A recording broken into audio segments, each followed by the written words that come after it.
कर्मों का फल भोगना ही पड़ता है। बहुत समय पहले की बात है, एक राजा राज्य करता था। वह राजा एक दिन अपनी जन्मपत्री पढ़ रहा था। पढ़ते पढ़ते उस राजा को ख्याल आया कि जिस समय मेरा जन्म हुआ होगा, उस समय कितने मनुष्यों का जन्म हुआ होगा, लेकिन वह सभी मेरी तरह राजा क्यों नहीं बने। राजा हर दिन, हर समय इसी प्रश्न का उत्तर ढूंढने में लगे रहते हैं, लेकिन उन्हें इसका उत्तर नहीं मिल पाता है। अपने प्रश्न का उत्तर पाने के लिए राजा अपने राज्य में बड़े बड़े बुद्धिमान व्यक्तियों को बुलाते हैं। राज्य में सभी बुद्धिमान व्यक्ति एकत्रित होते हैं।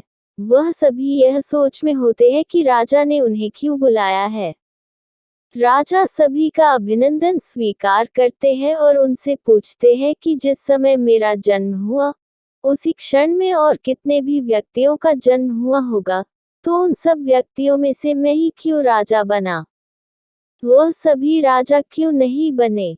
सभी महान बुद्धिमान इस प्रश्न के लिए गहन सोच विचार करने लगे। वह सभी गहन सोच विचार करने के बाद वह उनके प्रश्न का उत्तर न दे सके। राज्य में एक बुजुर्ग बुद्धिमान व्यक्ति भी बैठे हुए थे। वह थोड़ी देर बाद बोले कि इस प्रश्न का उत्तर तुम्हें एक महान साधु देंगे, जो कई वर्षों से एक घने वन में तपस्या कर रहे हैं। ये सुनकर राजा अगले दिन अपने सैनिकों के साथ उस जंगल की ओर निकल पड़ा। कुछ दूर पहुंचते ही राजा को वहां एक छोटी सी कुटिया दिखाई दी। जब राजा उस कुटिया के पास पहुंचा तो उसने देखा कि एक साधु वहां बैठा आग के अंगारे खा रहा है। ये देखकर राजा चकित रह गया। राजा ने हिम्मत करके उनसे कहा कि हे साधु, मैं आपको प्रणाम करता हूँ। मैं आपसे एक प्रश्न पूछना चाहता हूँ कि मेरे जन्म वाले दिन कितने मनुष्यों का जन्म हुआ है, उन सभी में से मैं ही क्यों राजा बना। साधु ये प्रश्न सुनकर बोले कि हे राजन, मैं तुम्हारे इस प्रश्न का उत्तर नहीं दे सकता। थोड़ा आगे चलकर तुम्हें एक और साधु मिलेंगे, वही तुम्हें इसका उत्तर दे सकते हैं। ये सुनकर राजा दूसरे साधु की तलाश में आगे निकल पड़ा। थोड़ा आगे चलते ही राजा को साधु दिखाई देता है और वह साधु मिट्टी खा रहा होता है। ये देखकर राजा हैरान रह जाता है। फिर उस वक्त राजा हिम्मत करके अपना प्रश्न साधु से पूछता है। फिर साधु क्रोधित होकर बोलता है कि तुम जल्दी यहाँ से चले जाओ, मेरे पास तुम्हारे इस प्रश्न का उत्तर नहीं है।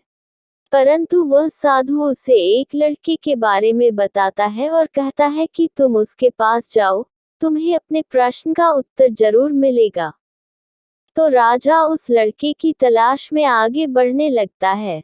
ढूंढते ढूंढते वह राजा एक गांव में जा पहुंचा। राजा को थोड़े समय बाद वह लड़का मिल गया। वह बहुत ही बीमार था। राजा ने उस लड़के से अपना प्रश्न पूछा और लड़का बोला कि राजन, हम पिछले जन्म में 4 भाई थे। एक बार हम चारों भाई किसी जंगल में भटक गए थे और हमें वहां कई दिन हो गए थे। हमारे पास केवल जरा सा आटा पड़ा था और उसकी हमने रोटियां बना ली थी। जैसे ही हम वह खाने लगते हैं, हमारे पास एक बाबा आते हैं। वह बाबा बहुत भूखे थे। वह हमसे भोजन मांगते हैं। ऐसे में बड़ा भाई बोला कि यदि हमने आपको ये भोजन दे दिया तो हम क्या अंगारे खाएंगे। दूसरा भाई बोला कि अगर हमने भोजन दे दिया तो क्या हम मिट्टी खाएंगे।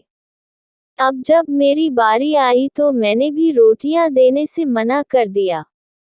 परंतु राजन, तुम बहुत दयालु थे। तुमने अपने हिस्से का भोजन उस बाबा को देकर उसका पेट भरा और तुम्हारे इस पुण्य के कारण तुम इस जन्म में राजा बने। रास्ते में जो तुम्हें अंगारे खाते हुए और मिट्टी खाते हुए साधु मिले थे, वह दोनों तुम्हारे भाई थे। तुम्हारा तीसरा भाई मैं हूँ, जो इस समय मौत के मुंह में हूँ।